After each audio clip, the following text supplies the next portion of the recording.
ปีที่แล้วได้แชมป์แล้วก็มันก็กระปกกระเปรี้ยนะกว่าจะได้อะไรมาปีนี้ก็Otto guncang seluruh ASEAN. Madam Pang berikan pernyataan mengejutkan begini soal kemenangan super gemilang 4-1 Indonesia U22 lawan Filipina di SEA Games 2025 tadi malam. Bahkan sampai buat Safi Sali iri besar karena Malaysia kalah memalukan, Indonesia menang dan langsung bilang begini di hadapan publik. Benarkah demikian? Diumumkan tepat hari ini, kemenangan Vietnam U22 versus Laos resmi dibatalkan. Usial ditemukan gol kontroversial yang jelas offside. Diputuskan hasil imbang, tim Vietnam dan Laos dapat masing-masing 1 poin kah? Simak ulasan menariknya berikut ini. Breaking news mantap! Marcelino Ferdinand batal perkuat timnas Indonesia U22 di SEA Games 2025. PSSI resmi datangkan 2 pemain abroad langsung, yakni Adrian Wibowo dan Miliano Jonathans. Untuk gabung skuad di Thailand kah? Ini dia fakta lengkapnya.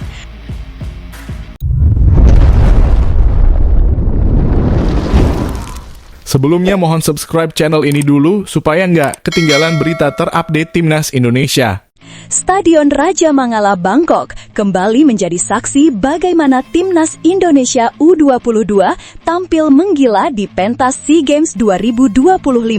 Dalam laga perdana grup A yang digelar tadi malam, Garuda Muda menghajar Filipina U22 dengan skor telak 4-1. Sebuah kemenangan yang tidak hanya menggema di seluruh stadion, tetapi juga memicu berbagai komentar dari figur-figur besar sepak bola Asia Tenggara. 4 gol Indonesia lahir dengan cara yang meyakinkan, pressing tinggi, kreativitas lini tengah, ditambah agresivitas sayap yang membuat Filipina kelimpungan meski turun dengan skuad penuh pemain abroad dan naturalisasi. 3 poin ini membuat Indonesia langsung memuncaki klasemen grup dan mengirim sinyal kuat bahwa mereka datang bukan sekadar untuk berpartisipasi, melainkan kembali menargetkan medali emas.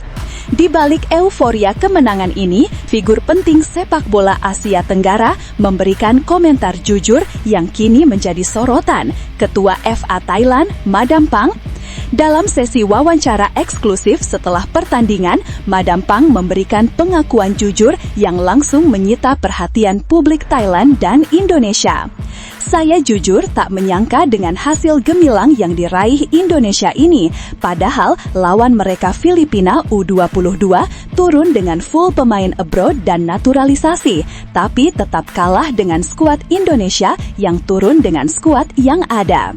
Madam Pang menyoroti bagaimana Indra Syafri, pelatih Indonesia U22, kembali menunjukkan kualitasnya sebagai pelatih spesialis turnamen. Pelatih Indonesia, Coach Indra, saya akui memang spesialis di event SEA Games. Ia memang kurang menjanjikan di laga uji coba lawan Timnas Mali U22 lalu, tapi ketika sudah masuk turnamen, selalu punya magis tersendiri yang tak dipunyai pelatih lain. Pernyataan ini semakin menarik mengingat Thailand pernah menjadi korban magis Indra Syafri di final SEA Games 2023. Madam Pang bahkan tak ragu menempatkan Indonesia sebagai salah satu kandidat kuat juara. Makanya, saya selalu menaruh respek dan tak pernah remehkan Coach Indra setelah kekalahan kami di final 2023 lalu. Saya pun tak ragu menempatkan Indonesia sebagai saingan utama Thailand di 2025 ini, jika dibandingkan dengan Malaysia yang kalah memalukan dari Laos dan Vietnam yang tak menjanjikan. Tahun ini bisa jadi final 2023 terulang antara Thailand U22 versus Indonesia U22. Pernyataan ini sontak memicu diskusi hangat di kalangan pecinta sepak bola ASEAN. Banyak yang mulai membayangkan bagaimana tensinya jika kedua raksasa Asia Tenggara itu benar-benar kembali bertemu di final. Jika Madam Pang memberi komentar dengan nada kagum, suasana berbeda justru datang dari rival Indonesia, yakni legenda Timnas Malaysia Safi Salih. Mantan pemain Timnas Malaysia yang pernah membawa tim itu mencatatkan prestasi bersejarah, mengungkapkan perasaan malu sekaligus iri melihat pesatnya perkembangan Indonesia. Dalam pernyataan emosionalnya, ia menyinggung perbedaan level antara Indonesia dan Malaysia yang dianggap semakin tertinggal. Saya malu dan iri besar dengan Indonesia U22 yang tampil super gemilang di laga perdana, bandingkan dengan Malaysia yang kalah memalukan lawan Laos. Indonesia benar-benar jauh berkembang di atas Malaysia, mereka melakukan segalanya demi raih kembali emas di SEA Games 2025. Tidak hanya itu, ia juga mengkritik keras Federasi Malaysia yang dianggap terlalu banyak bicara tanpa perkembangan nyata. Federasi Malaysia harusnya malu melihat ini, terlalu banyak omong kosong dan akhirnya terbukti sekarang bobrok betul. Saya nggak yakin Malaysia bisa bersaing dengan Indonesia di SEA Games kali ini. Pernyataan ini langsung menjadi viral, terutama di kalangan fans Harimau Malaya. Banyak yang menilai kritik tersebut terlalu pedas, namun tak sedikit pula yang menilai itu adalah kritik realistis berdasarkan performa terkini. Stadion Raja Mangala benar-benar bergemuruh sepanjang malam. Para supporter Indonesia yang hadir dalam jumlah besar tak henti-hentinya memberi energi tambahan bagi para pemain muda Garuda. Chen bergema, bendera berkibar, dan setiap gol dirayakan dengan kembang api suara dari tribun. Di sisi lain, Filipina terlihat terputul. Meski diperkuat banyak pemain asing dan naturalisasi, koordinasi mereka rapuh dan terlalu mudah ditembus. Pelatih mereka tampak pasrah setelah peluit panjang dibunyikan dan wajah-wajah pemainnya menunjukkan bahwa kekalahan telak ini bukan sekadar buruk, tetapi memalukan. Indonesia tampil dengan determinasi tinggi, hampir tak menunjukkan kekurangan meski beberapa pemain baru bergabung dalam skuad. Performa ini membuat banyak pengamat bahwa Indonesia telah berevolusi menjadi tim yang lebih stabil, matang, dan percaya diri. Dengan start gemilang ini, wajar jika ekspektasi publik meningkat drastis. Para rival pun kini melihat Indonesia sebagai kandidat juara, bukan sekadar peserta. Kemenangan atas Filipina menjadi sebuah pernyataan tegas Indonesia datang ke SEA Games 2025 dengan ambisi besar. Namun tunggu dulu, setelah admin telusuri secara mendalam bahwa berita di atas adalah karangan belaka dan hoax. Ini sebagai edukasi supaya penonton lebih jeli dalam memilih berita.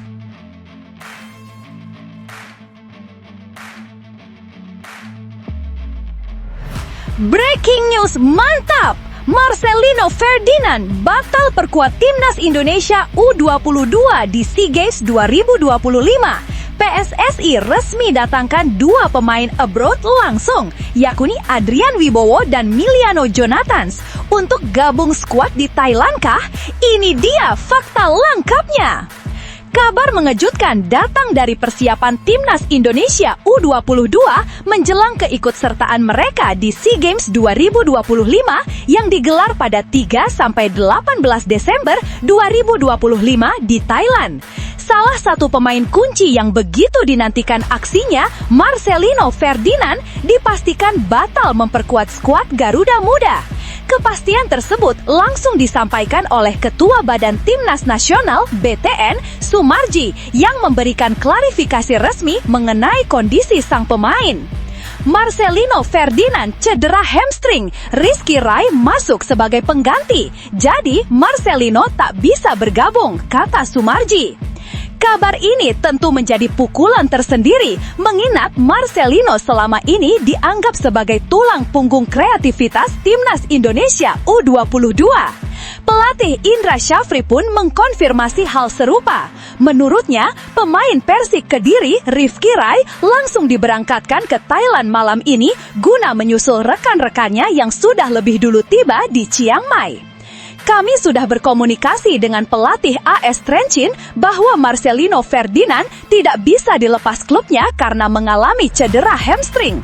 Untuk itu, kami siapkan pengganti yakni Rizky Rai Farandi dari Persik Kediri yang hari ini terbang ke Thailand untuk bergabung, ujar Indra Syafri. Dengan absennya Marcelino, praktis timnas Indonesia U22 kini hanya bertumpu pada 3 pemain abroad dalam skuad mereka. Ketiganya adalah Dion Marks, Top Os, Ivar Jenner, Jong Utrecht, dan Mauro Zylstra, FC Volendam. Nama-nama ini diharapkan mampu memberikan warna dan kedalaman taktik pada permainan Garuda Muda di pentas Asia Tenggara tersebut. Meski demikian, sulit memungkiri bahwa ketidakhadiran Marcelino adalah kehilangan besar. Pemain berusia 21 tahun itu merupakan sosok paling ideal untuk mengisi peran second striker dalam skema 4-2-3-1 andalan Indra Syafri. Dari daftar pemain yang dibawa, dialah satu-satunya yang paling pas untuk posisi tersebut. Sebenarnya, andai Arkan Fikri tidak mengalami cedera, gelandang Arema FC itu bisa menjadi alternatif yang solid. Namun, situasi berkata lain.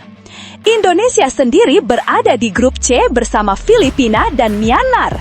2 laga krusial menanti Garuda Muda. Indonesia versus Filipina Senin 8 September 18.000 WIB, Indonesia versus Myanmar Jumat 12 September 2025.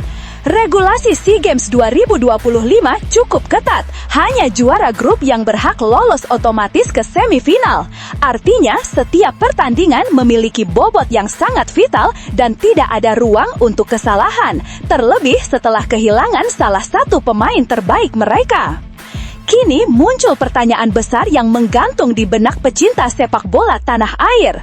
Mampukah timnas Indonesia U22 mempertahankan medali emas SEA Games tanpa sosok Marcelino Ferdinand?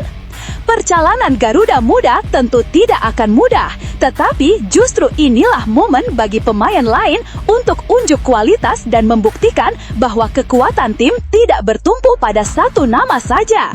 SEA Games 2025 masih menyimpan banyak peluang, drama, dan kejutan. Bagaimana menurut kalian? Apakah Indonesia masih bisa mempertahankan tradisi emas meski kehilangan Marcelino? Atau justru absennya sang bintang akan mengubah dinamika permainan tim secara signifikan? Coba tinggalkan pendapat kalian, seru untuk dibahas bersama.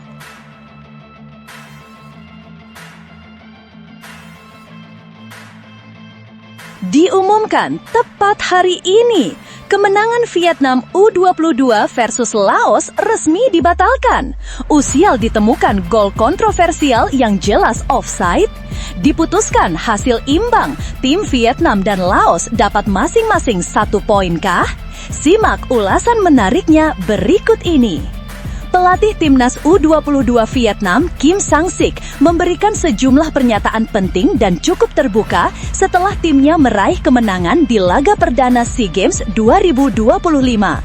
Meski berhasil mengantongi 3 poin, Kim Sang-sik secara jujur mengakui bahwa perjalanan timnya tidak semudah yang dibayangkan. Seperti diketahui, Vietnam masuk dalam grup B bersama 2 rival Asia Tenggara lainnya, yaitu Malaysia U22 dan Laos U22.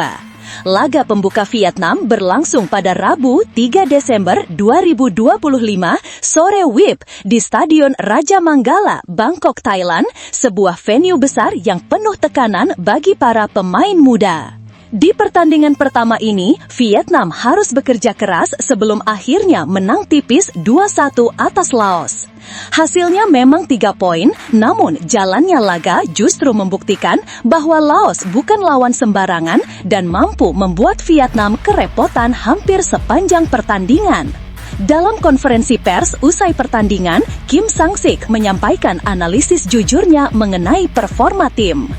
Ini adalah pertandingan pertama di SEA Games tahun ini. Kami agak gugup, namun untungnya semuanya berjalan lancar, meraih 3 poin penting. Kami tidak dalam kondisi terbaik, kami juga tidak bermain sesuai rencana. Dan saya pikir hasil hari ini adalah hasil kerja keras para pemain. Saya menyesalkan gol di babak pertama, namun hari ini kami tetap menang. Para pemain akan bangkit dan terus berusaha memenangkan pertandingan melawan Malaysia. Pernyataan tersebut menjadi gambaran bahwa Kim Sang-sik menyadari banyak aspek permainan yang masih harus diperbaiki, terutama sebelum menghadapi Malaysia, sebuah tim yang dikenal memiliki fisik kuat dan gaya bermain agresif. Selain menyoroti performa tim secara keseluruhan, Kim Sang-sik juga memberikan tanggapan mengenai gol kontroversial yang dicetak Nguyen Dinh Bak pada menit ke-60. Gol itu sempat dianulir oleh hakim garis karena dugaan offside, namun wasit utama kemudian mengesahkan gol tersebut setelah diskusi singkat. Gol kedua tim Vietnam tidak offside. Saya sangat yakin akan hal itu. Itulah alasan wasit mengubah keputusannya di menit-menit terakhir. Saya ingin mengucapkan selamat kepada Dinh Bak. Dia bermain sangat baik dan mencetak gol hari ini. Namun selain itu, Quoc Viet dan Tang Nhan masih perlu meningkatkan performa. Kami juga akan memperbaiki kelemahan kami dan memanfaatkan kekuatan kami untuk mempersiapkan diri dengan baik menghadapi pertandingan melawan Malaysia. Kim Sang-sik tampak sangat puas dengan performa Dinh Bak yang mencetak 2 gol sekaligus menjadi pembeda dalam pertandingan tersebut. Namun pelatih asal Korea Selatan itu tetap memberikan catatan kepada beberapa pemain lain agar lebih berkembang di laga berikutnya. Jika melihat jalannya pertandingan, Vietnam memang menghadapi tantangan besar dari pertahanan ketat Laos. Meski mendominasi, mereka kesulitan mencetak peluang bersih hingga akhirnya pada menit 29, Min Phuc mengirimkan umpan silang akurat kepada Dinh Bak yang tanpa kesulitan mencetak gol pertama. Namun momentum itu tidak berlangsung lama. Laos berhasil menyamakan kedudukan pada menit 33 melalui serangan yang berawal dari tendangan sudut. Kurangnya konsentrasi di lini belakang Vietnam dimanfaatkan oleh Duong Philai yang sukses menembus gawang dari jarak dekat. Gol tersebut menjadi salah satu momen yang membuat babak pertama berjalan menegangkan. Memasuki babak kedua, dominasi Vietnam tetap terasa, tetapi tekanan tinggi Laos membuat mereka gagal mengambil kontrol sepenuhnya. Baru pada menit ke-60, Dinh Bak kembali menunjukkan kualitasnya lewat tendangan halus menggunakan kaki lemah, sebuah eksekusi yang menipu kiper Laos dan memastikan Vietnam unggul 2-1. Di sisa pertandingan, kedua tim menciptakan peluang, namun tak ada gol tambahan.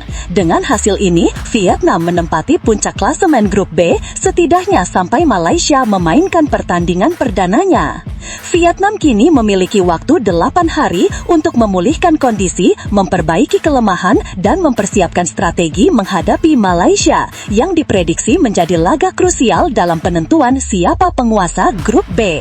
Bagaimana menurut kalian? Apakah Vietnam menunjukkan tanda-tanda kelemahan yang bisa dimanfaatkan lawan seperti Malaysia atau bahkan Indonesia di babak berikutnya? Dan bagaimana pendapat kalian soal gol kontroversial menit 60 yang akhirnya disahkan wasit? Tulis komentar kalian.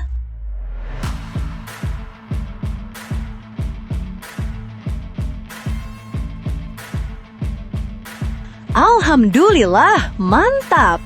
Aparel baru Timnas Indonesia dikontrak 4 tahun, PSSI perkenalkan Adidas dan resmi rilis beberapa hari ke depan.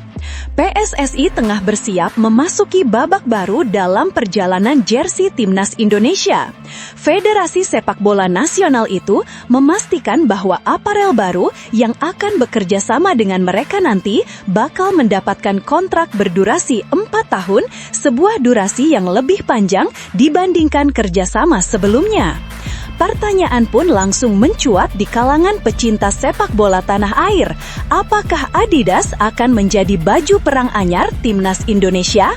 Pertanyaan tersebut muncul bukan tanpa alasan, sebab Adidas tercatat sebagai salah satu brand besar dunia yang resmi mengikuti tender aparel PSSI. Tidak hanya Adidas, sejumlah nama lain seperti Puma, Kelme, Warix, Erspo, Masagi, dan Riors juga ikut ambil bagian dalam proses seleksi ini.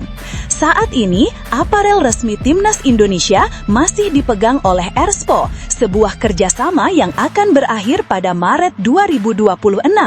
Dengan demikian, proses tender untuk memilih mitra baru untuk 4 tahun mendatang menjadi sangat krusial. Marshall Masita dari PT Garuda Sepak Bola Indonesia (GSI) menjelaskan bahwa sejak awal PSSI sudah berkomitmen memberikan kontrak 4 tahun untuk aparel baru tersebut. Sebelumnya, kontrak antara PSSI dan Erspol hanya berdurasi 2 tahun, namun kali ini PSSI ingin memastikan kesinambungan dan stabilitas lebih panjang bagi mitra barunya. Adidas sendiri tampil sebagai salah satu kandidat kuat. Brand asal Jerman itu dalam beberapa tahun terakhir memang cukup aktif menopang ekosistem sepak bola Asia Tenggara, tak terkecuali di Indonesia.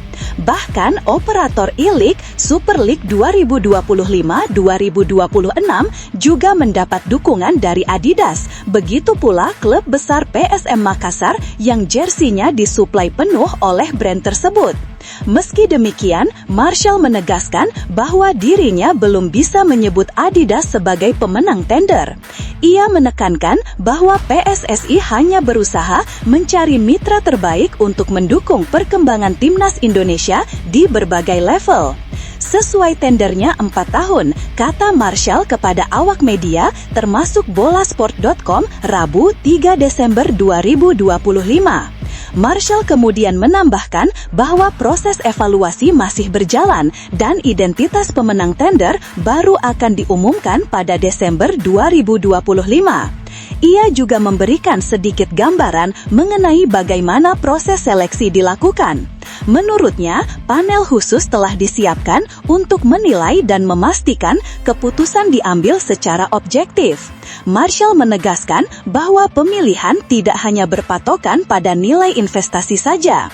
Banyak faktor yang harus diperhatikan, mengingat aparel tersebut akan menangani tidak hanya sepak bola, tetapi juga futsal, sebuah cabang yang turut berada di bawah naungan PSSI. Tergantung pemenang tendernya, apakah dari Indonesia atau Eropa, karena kami melakukannya dengan adil.